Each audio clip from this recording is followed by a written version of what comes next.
Hello, hello, hello. Welcome. It's been a day, kids, but here we are. It's 4:30, and it's time to get into some rumors. We're going to start talking about some other things first. I wanted to ask you guys something real quick though, and to those in the chat room out there as well, like your opinions on this, because I'm not seeing anybody in the chat room yet. That's probably because of me. Anyway, have any of you guys ever gotten into the Bachelor series at all? Oh no.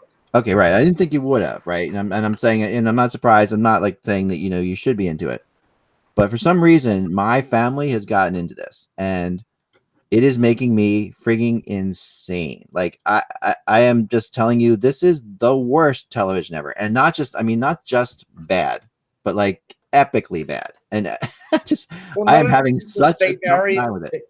They never stay married and they never stay together. So like, why would I watch so unbelievably fake and cutthroat and just like and I just feel like, and I get it's a soap opera, right? So I find myself with it being on all the time, of course, just infusing some of it into me and getting stuck on it, and actually starting to like learning to like get we start talking about such and such is this. I'm like, what are we doing? And then.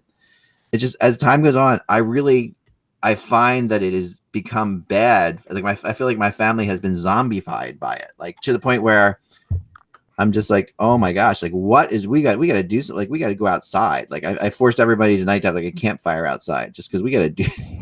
That's a good idea.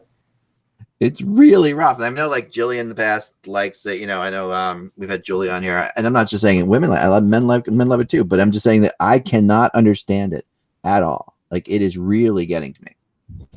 So anyway, just throwing that out there. It's really, really bad. Mike, all right. So Russ, what do you have? What I have is early this morning, I was watching some simulcast TV. There's a show, Boomer and Geo. They're a WFAN show. And the host, the guy Geo, I don't think he understands physics because he was talking, Boomer Esiason was talking about, hey, right now, Major League Baseball was they're going through a moment right now where no bats are breaking, but a couple of years ago, a lot of bats were breaking, right? And so the thinking on that was, well, the bats aren't breaking because, and this is where Geo came up with this, not Boomer, the bats aren't breaking because the ball is different. Now, when Major League Baseball tinkers with the ball, what that basically does is it just makes it livelier because of the string wrapped around it. Right. And that would, when it hits the bat, it expands and you get more home runs, right? Why in the world would Major League Baseball tinker with a ball that won't break bats? You're essentially talking about a ball that would almost be like in the dead ball era. They're being So, Mike, we can't hear you. Come on. I can hear Mike. I can't. Okay. I can't. I'll back out. But it was silly because it's like they're not going to – the only kind of ball they ever change is, again, just to make it livelier and get more home runs in the game.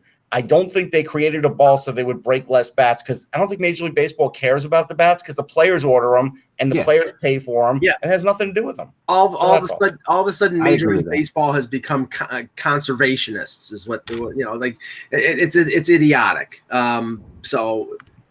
Russ, for some reason, I can't hear Mike. That's really strange. Yeah, well, no, it's you can hear the two of us and not you. That might be a good thing. Doesn't make any sense at all. Maybe that's selective. Maybe that's selective hearing on Russ's part. I don't know. It's like willful blindness. I just can't hear Mike. It's not possible. I'm wearing my Cleveland Monsters shirt today, by the way. This was a team that got swept by the Toronto Marlies. They did, and I believe you saw some of these games, didn't you? I did, and I like the logo of the Monsters. I think it's kind of it's not a little Pokemon like, it's got like a little bit of a thing to it, but I'm a big cryptid fan, so like you guys know, like I believe that they have like a Loch Ness monster in Lake Erie. That's what that's what it's named after. Yeah, which is I've lived next to Lake Erie for my entire life. That's a load of bunk. Unless it's some sort of mutated thing from dioxin that was spilled out from some of these power plants or whatever. Yeah, it probably was just a Canadian goose that went awry with some kind of like crazy chemical imbalance. Yes. No, but yeah, I think that But yeah, so I'm like I said before, Seattle's got to be named either the Sasquatch or the Kraken, one of the two. Well, and just briefly, while we see if Russ can hear me here as he comes on here. Russ, can you hear me? You hear Mike now? You don't hear Mike? Oh, that is crazy. Are you sure you're not just choosing not to hear Russ? Yeah, it's all right. I don't need to hear Mike. We can continue. That doesn't make any sense. That's so funny. Some of the people in the chat room are like, we hear Mike. Yeah, we hear him. Unfortunately, we hear Mike. The one person actually said that, I'd say. But well, not nice in there. That's so strange. Well, I'll translate. You don't have to translate. It's just that you can follow up with what Mike says, and then I'll work off of what. Yeah, Mike just said that I'm always right, Russ. So Mike was talking about how I've always gotten everything proper and correct. Yeah, read my lips. Right. All my rumors are right, and all of my predictions are read my lips. Yeah. So now you're caught up. You're caught up in a dream world. Okay, you're caught up. Okay, so let's get into the show. Okay. All right, here we go. This will be fun. Oh yes, the show where Russ couldn't hear one of us. Pick which one. You'll never know which one Russ couldn't hear. Sure, he can. It's the one he talks over. All right, here we go. Ready? You can imagine what Mike said. All right, here we go. What the hell's the 10th? Hello, Hockey World. It's Monday, June 10th, 2019. I'm Michael Lagello. I'm Peter Tessier, and I'm nervous. What could go wrong? I'm Russ Cohen from Sportsology, and look, if Mike's lips are moving, well, you know the rest. You'll know the rest. Okay. And I'm Eklund. You're watching the HockeyBuzzcast on HockeyBuzz.com. This is the podcast that comes to you every Monday through Friday. And if you start paying for us, you'll be able to hear all of us. That's the rumor. But if you don't support us on Patreon.com/hockey, we're going to slowly drop one of our voices out each week until you just hear Peter's responses to things. Yeah. And then that'll be that. God help you. All right. I want to get into things. Let's get into last night's game because I thought it was a fascinating game on many levels, and I wrote about it in the afternoon, and I felt like once again that I was correct. Not to toot my own horn, but just from being around these Stanley Cup things enough. Now there is unquestionably something to the pressure that comes with trying to win that last game. That last game is a crazy, crazy pressure-filled thing. Mike, you want to say something for us for a second? Yes. No? Mess?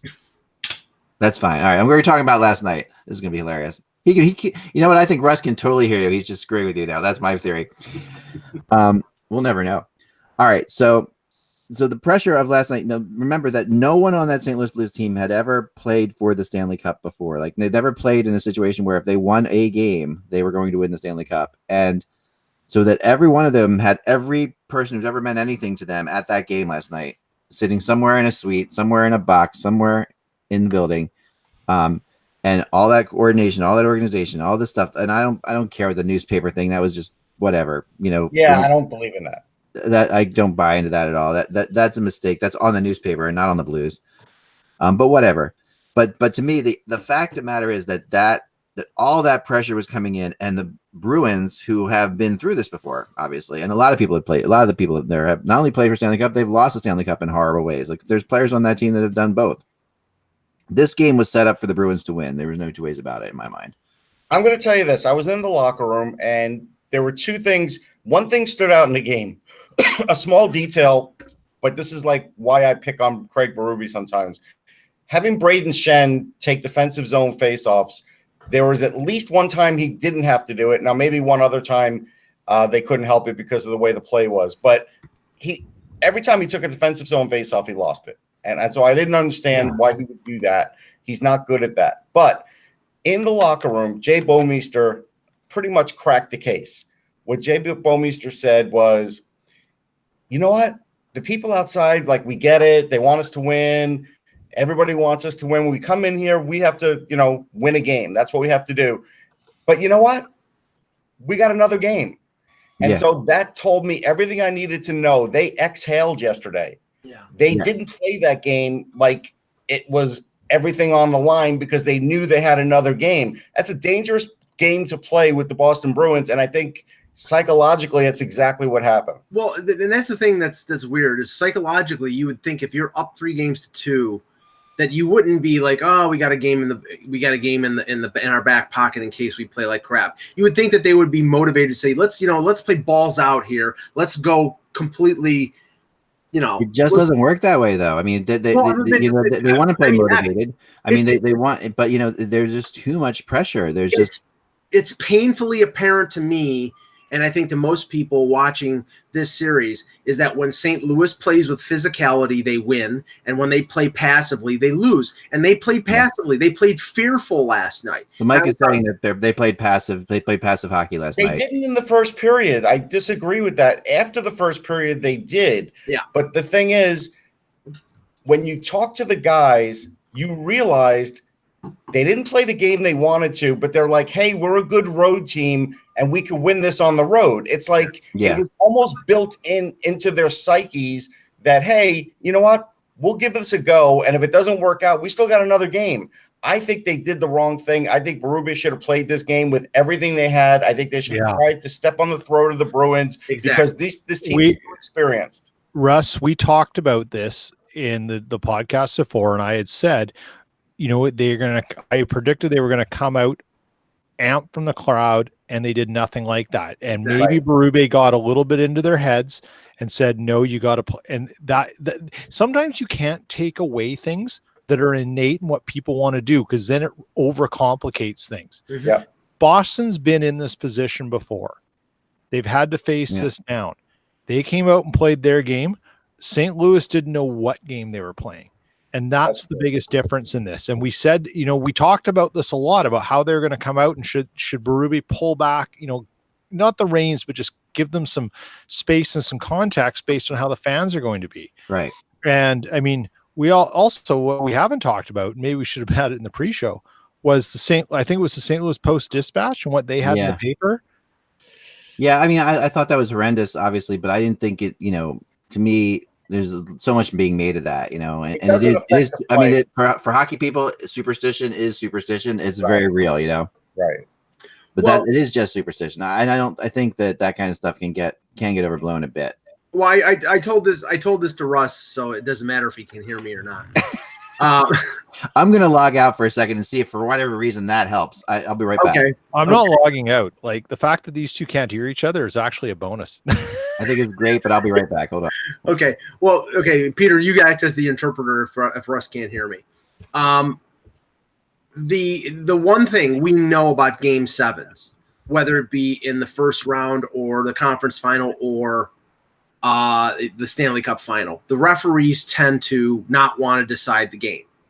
They tend to put the whistle away. Even in this era where we're talking about, missed calls and in Game 5 that cost the Bruins the game.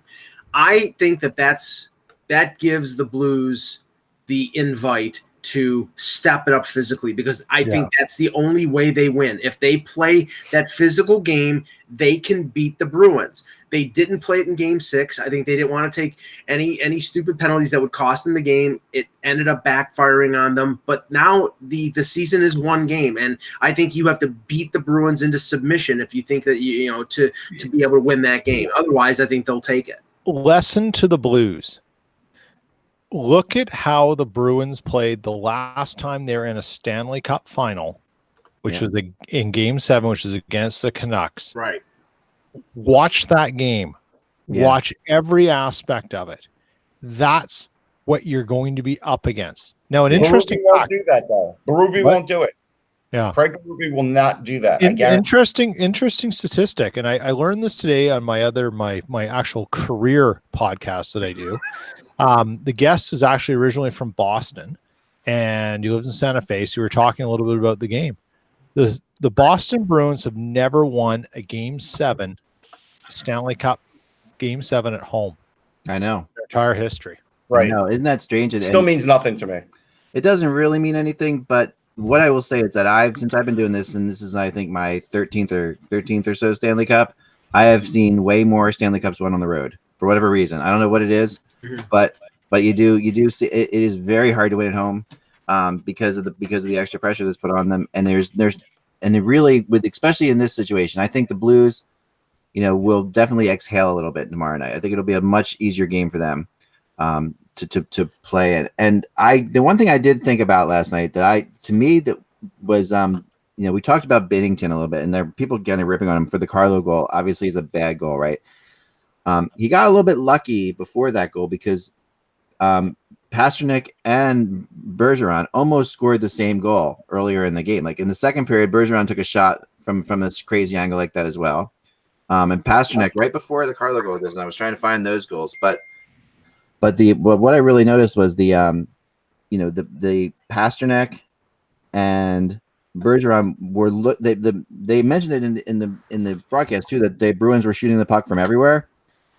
Part of that was definitely shows up. Now watch this for a second as I'm going to show you this, because this goal, the thing that really struck me about this goal, and the right before this, the one Bergeron almost did the same exact thing, was where Binnington was, like where he's set. So watch this. So as you see this, so this this is now that's where he is. So you'll see as it goes on the next. Here's the replay. This is a better angle. That's where he is. Okay, now it doesn't look like he's in terrible position there. But he's deep in his crease. He's way back in his crease, okay? And a lot of goalies now, this is like the Steve Mason way of goaltending, of staying back, and moving across. But the problem with that is, what you do against those guys, Pekka Rinne does it sometimes too, it's just like you shoot from everywhere. And you will surprise him. Like there's no question in my mind that the way he responds to this, he's surprised that the shot ever happened. And it almost, like I said, they almost happened before. It's just, it's a weird bounce, granted, but he's not on his angle. He's not in his position. I mean, he responded worse in the locker room when someone asked him about it. They said, "Hey, what about the second goal?" And he goes, "Well, you saw the bounce. Like that's really sharp, something like that." And it's like, you know what?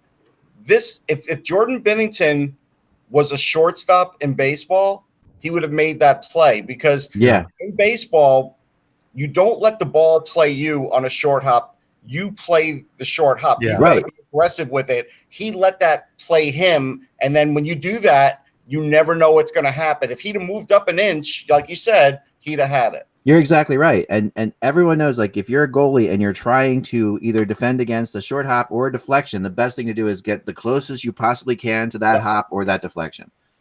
And because it just stands to reason that you're blocking the angle at that point, and you don't have to make a save on it, because he shouldn't have to make a save on a shot from there. It should just hit him. There's no question about it. So he's forced himself to have to make a save by being back so far in his net.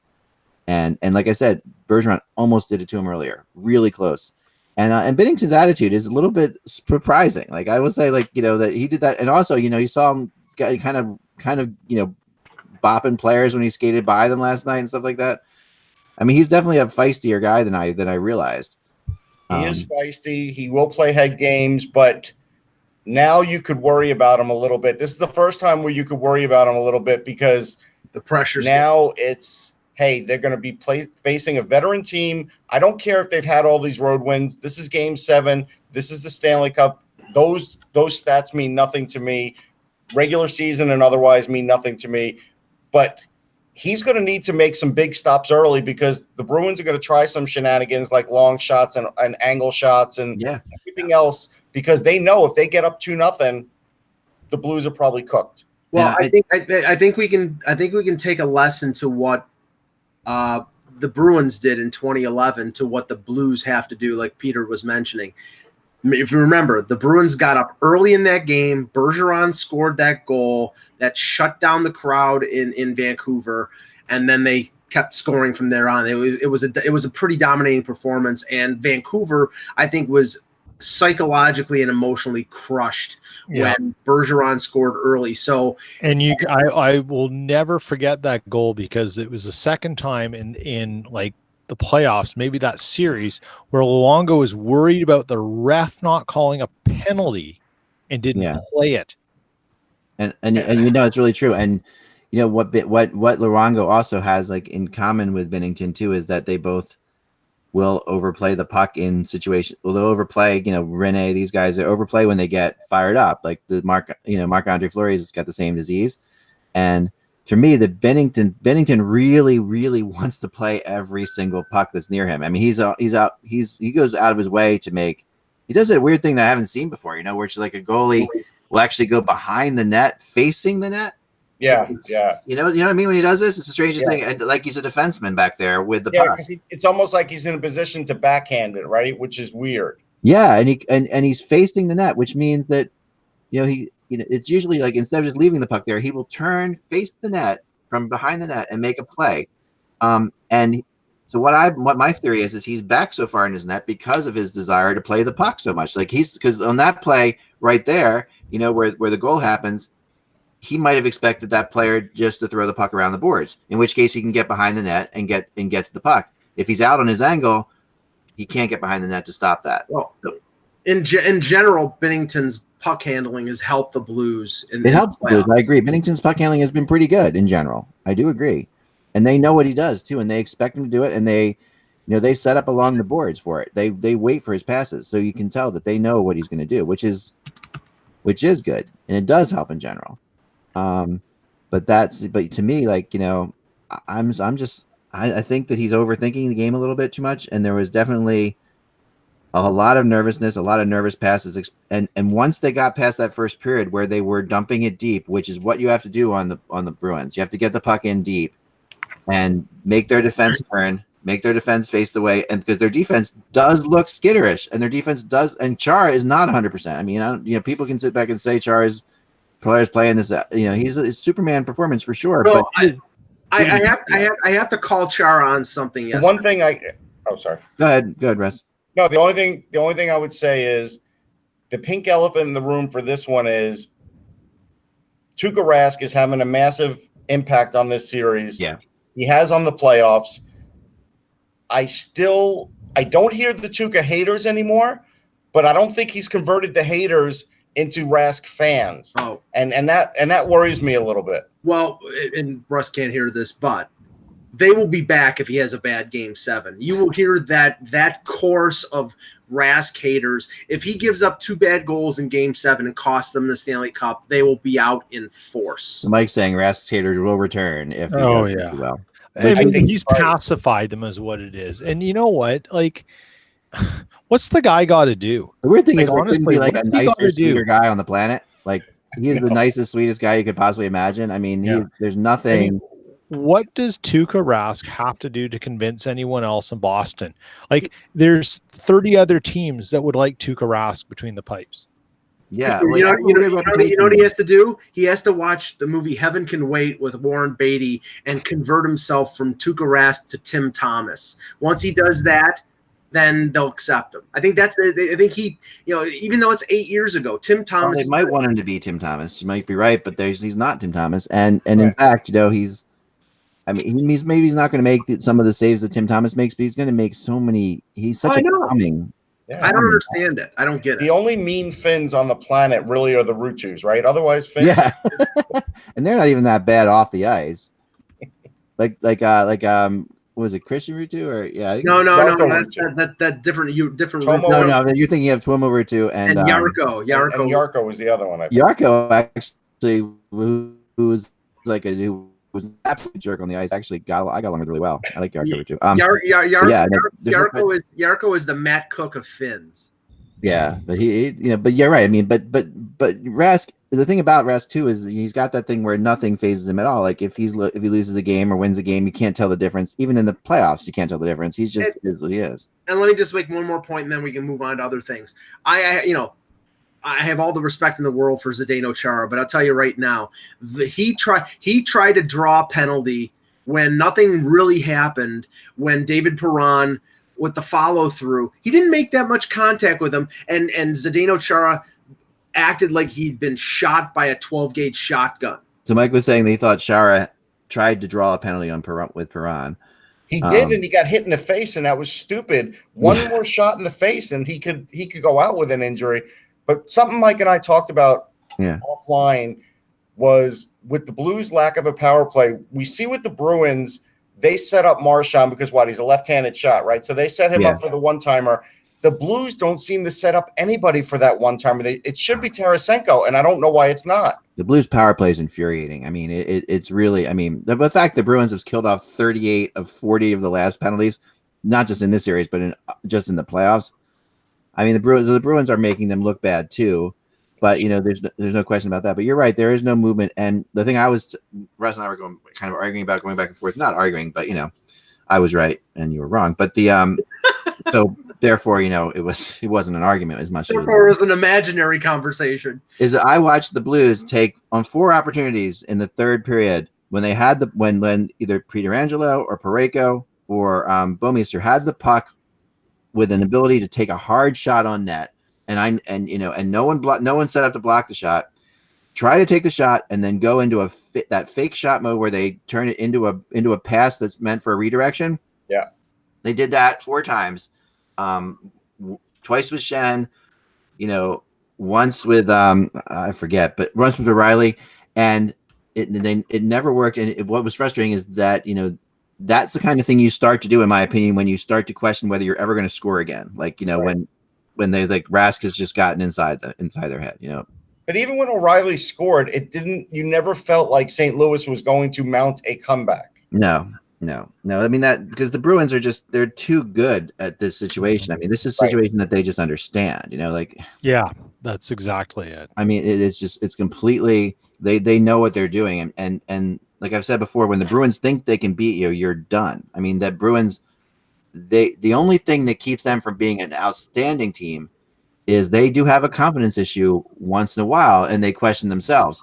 Yeah. But when they don't question themselves, forget about it. When they're a confident team, they are every bit a Stanley Cup champion. Like, they just absolutely play like that, and you're going to see it now. I mean, you saw it in the Toronto series when they were down 3-2. You're seeing it in this series down 3-2. Well, Toronto helped them, believe me. Yeah, well, so did St. Louis last night, but St. Louis helped them as well. But the idea here is that I think this Game 7 is going to be a complete and utter toss-up. Like, I honestly don't think that you can sit there and say that the Bruins they're gonna roll them, because I just don't see it. I could see this being one of those weird 1-0, 2-1 games, where Rask and Binnington just absolutely stone everything and are playing for their teams to win because they feel that's the only way they're going to pull through. Like, it could be epic. Yeah. Oh, we could definitely see an overtime game again, a first overtime game in Game 7 in 50 years, Yeah. Or,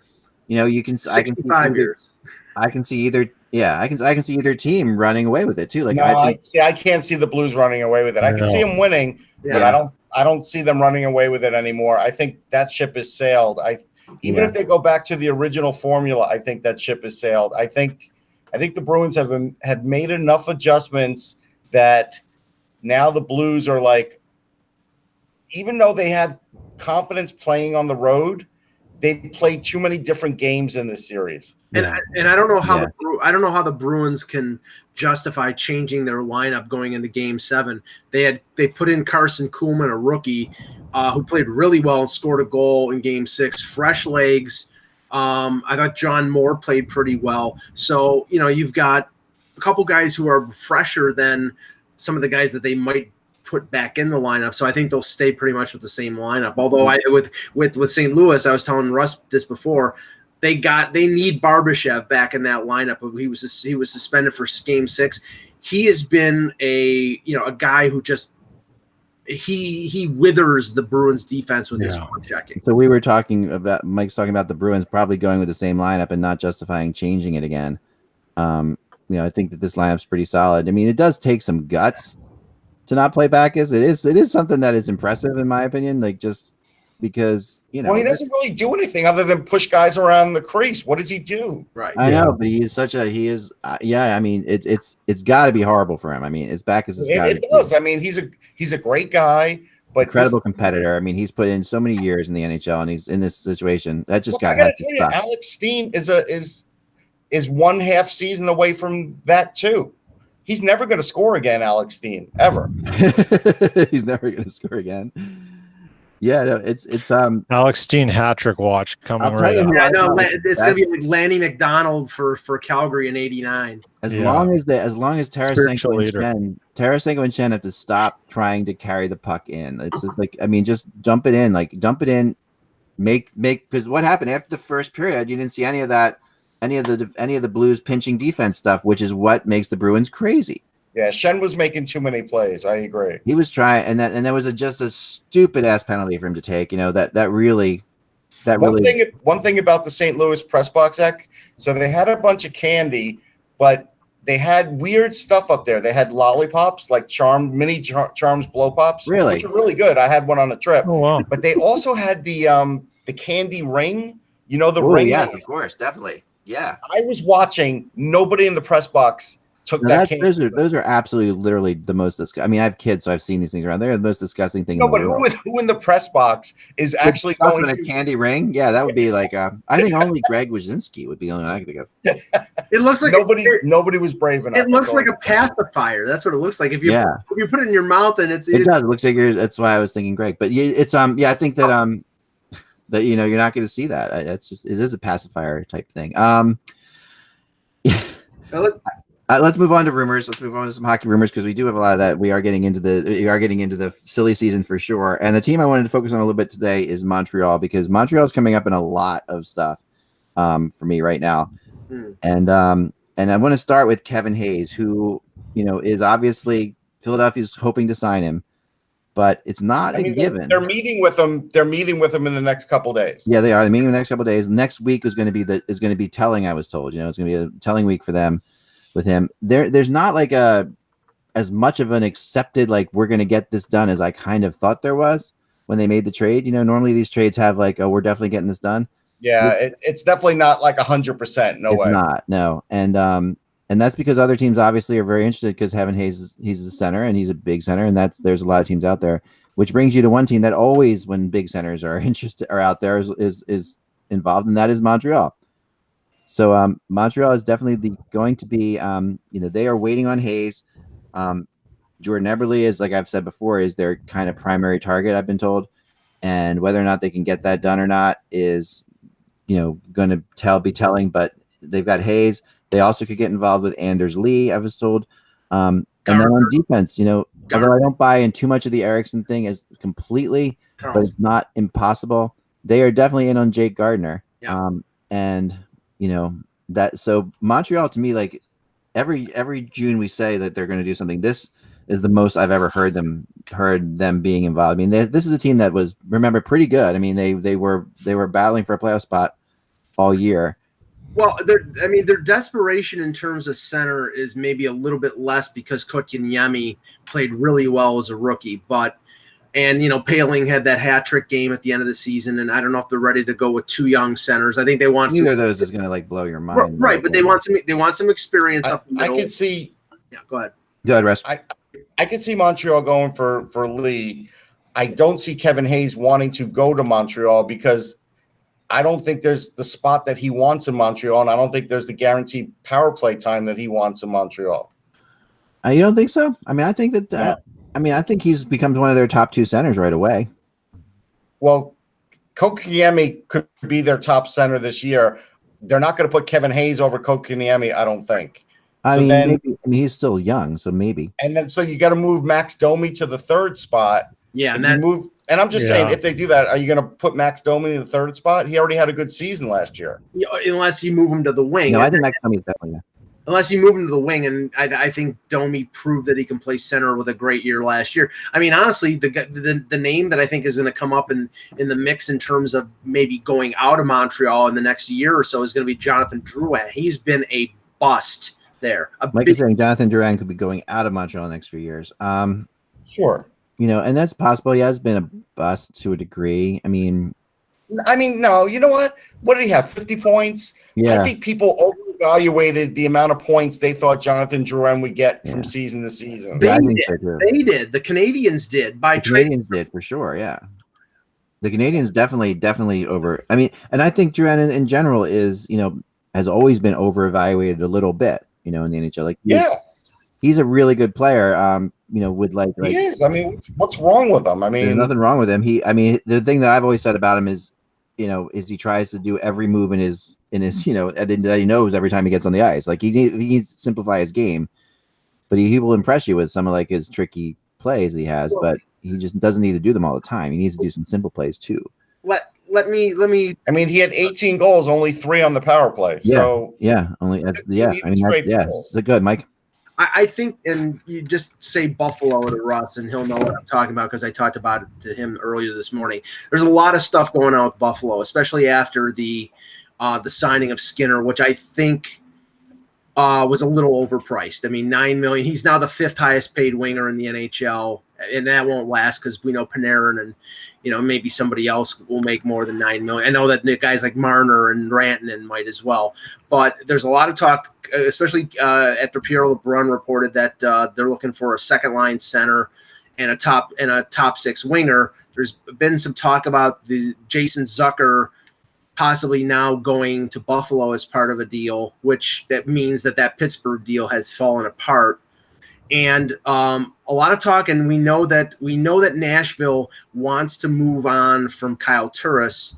The talk around here was possibly Turris if Nashville takes a haircut on his $6 million salary, that the Sabres might be interested in him as a number 2 or number 3 behind Eichel and maybe Middlestat when Middlestat comes to. Hasn't there been talk about the Sabres moving Reinhart into center? No, they don't see it. They don't see him as a center, and but there has been renewed talk about them trading Ristolainen. I don't think. Yeah, I've heard that too. Ristolainen possibly being moved, but I think I would think I would be really shocked if they did that. And I think Torres is the wrong idea for them. If somehow Poyle pulls off dumping tourists on Buffalo, Ristolainen goes back, I'm personally going to come and grab Botterill by the neck. I don't know. I don't know if the Ristolainen thing had to do with tourists. I think I know. I'm just saying in general because that's the kind of sorcery Poyle can do. Yeah. If David Poyle calls you, hang up the phone.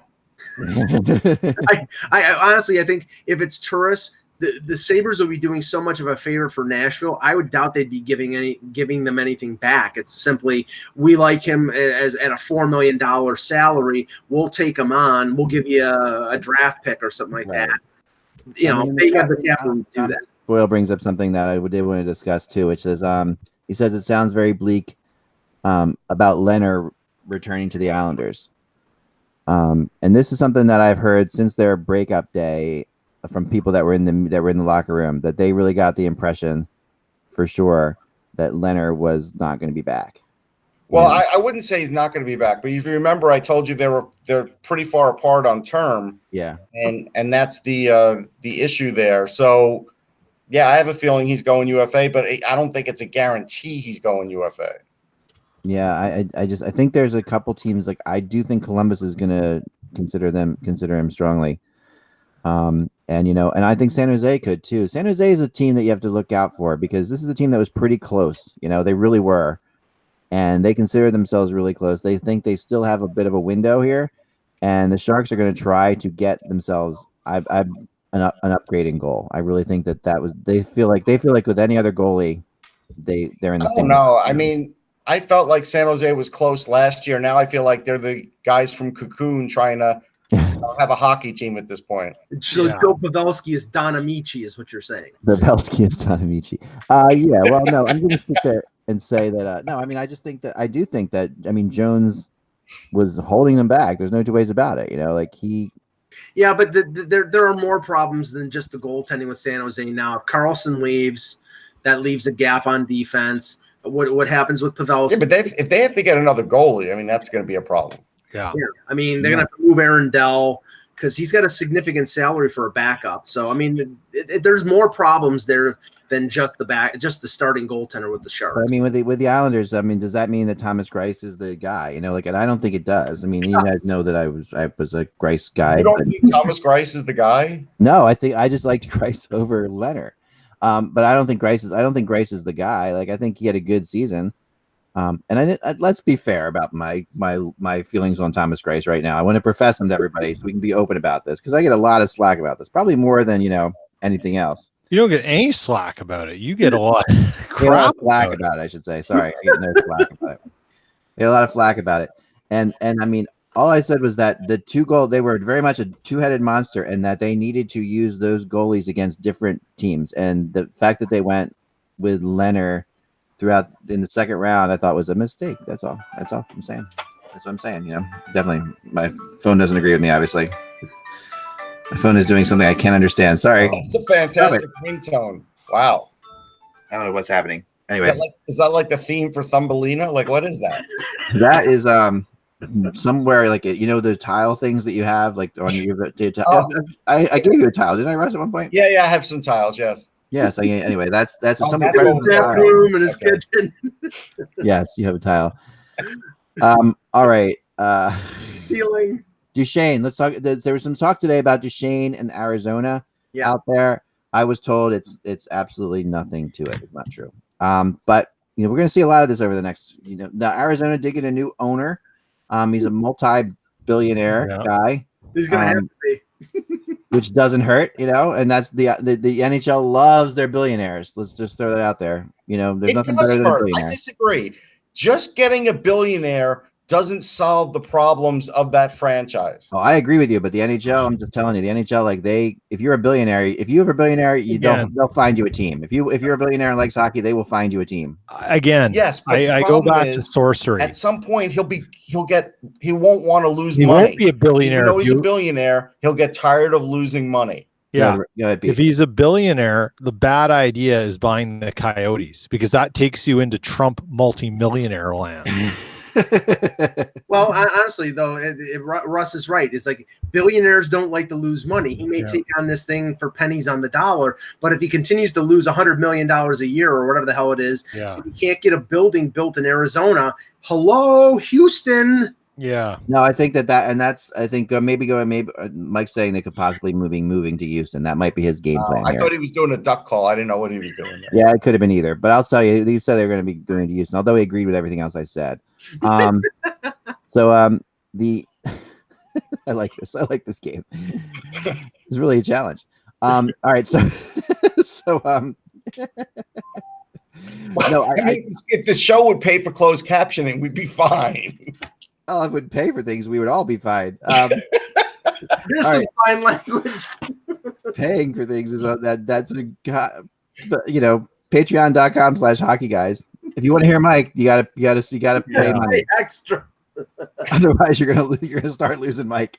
Of course, that means now we just saw our Patreon. They're gonna pay you to kick me off the show. That's what they're gonna do. Wait, we were getting $100. Now we're getting $20 because we said people should pay Mike. Anyway, no. Let's no. Okay. No. This is the thing about a billionaire. Okay, for the NHL, the NHL is pissed. This is what I've heard through the grapevine, and I probably shouldn't say this, but I'm exhausted, so I'm going to just talk about it. The NHL is pissed at Arizona. They're pissed that they're not the Coyotes, but the whole city area, the state, whatever you want to call it. I mean, they're in the whole Glendale thing. The whole thing is just the NHL feels like they have gone out of their way, and they have, to help this team. They really. I mean, no one can debate that, right? No one can debate that they have done everything they can for Arizona, and this billionaire coming in there, I don't think the NHL is letting that. I don't think this guy is buying the team if he has to keep them there. And I hate to say it, but I think now there is a rule that I've heard with owners, and this could change always, that when a new owner comes in, they make a law, they tell the owner, you have to keep the team there for 7 years. That's the rule. That was the rule. Now, whether or not they're told this guy, because Arizona might be a very different kind of situation because it's been such a thing, but like Dundon has to stay there 7 years. The Jets had to stay in Winnipeg for 7 years. Things like that I've heard. Yeah, but the owner doesn't have to stay there for 7 years. He could just sell and get another owner. Well, he could sell for sure, but if he wants to move the team, the NHL is not okay with somebody coming in and buying. No, I get that, but that's why they have a revolving door. Yeah. But that revolving, the NHL might be in. This is a billionaire again, so this guy might be. He may come in and say, "I'll save your problems." Yeah, like I'll solve your problems. Doesn't a billionaire own the Florida Panthers? How many fans show up for their games? Viola, look, Florida's its own entity, and it deserves to be discussed. But when it comes to the Coyotes, if the NHL is desperate. And I believe they are, because the Coyotes saga has gone on far too long. If they are desperate, he may say, I'll buy this team, but you give me 3 years. And if you don't give me 3 years, then I'm walking away. That's how I would do it. And when you got $1 billion, you can demand a lot of things from people. And you don't buy the team until you already know those things ahead of time. So exactly. So to me, this owner already knows what the future of the Arizona Coyotes is. At least if he's going to stay involved.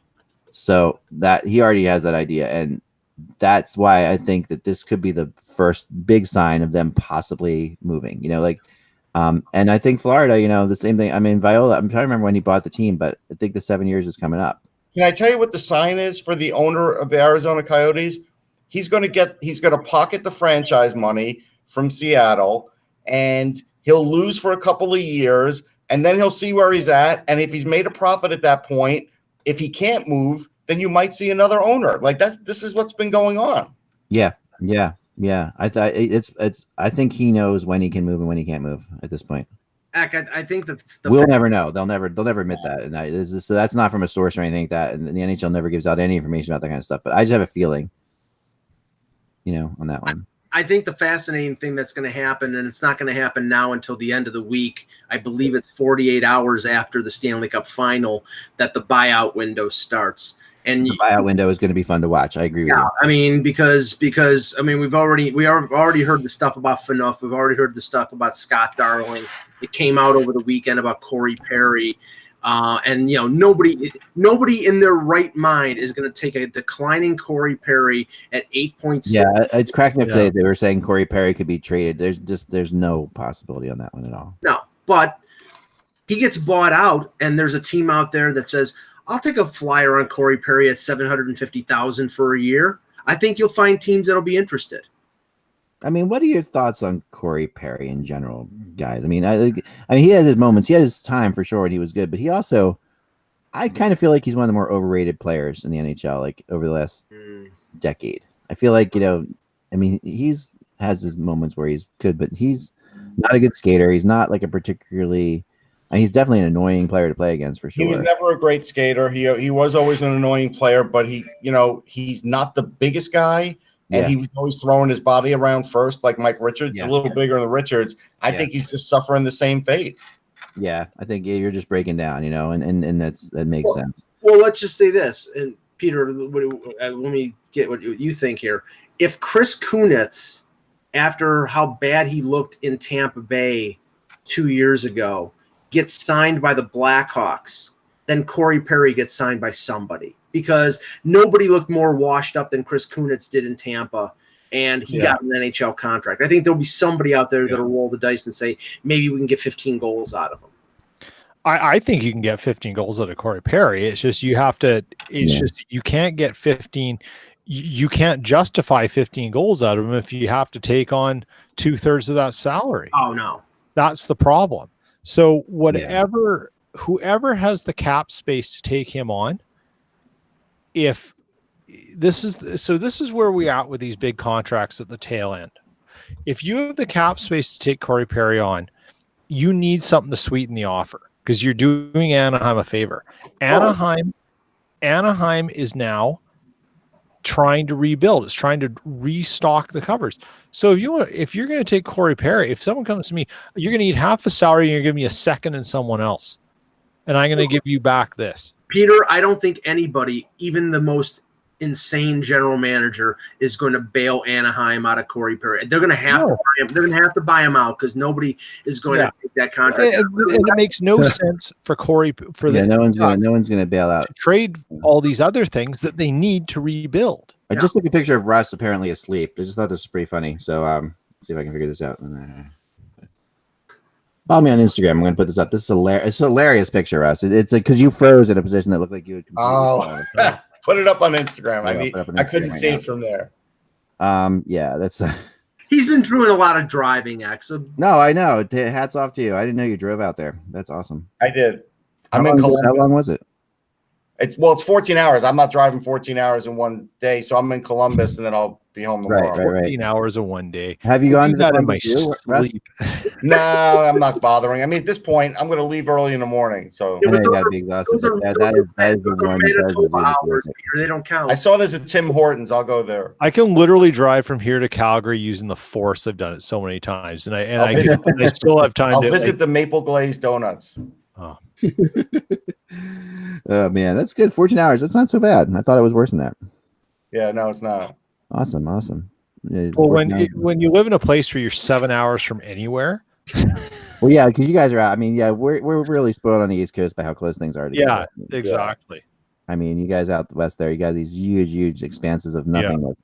I know Peter drives 14 hours. He's in like Calgary, right? Like, yeah, 15 hours to Calgary. But that's at the stop at the Costco liquor store in Medicine Hat. That's awesome.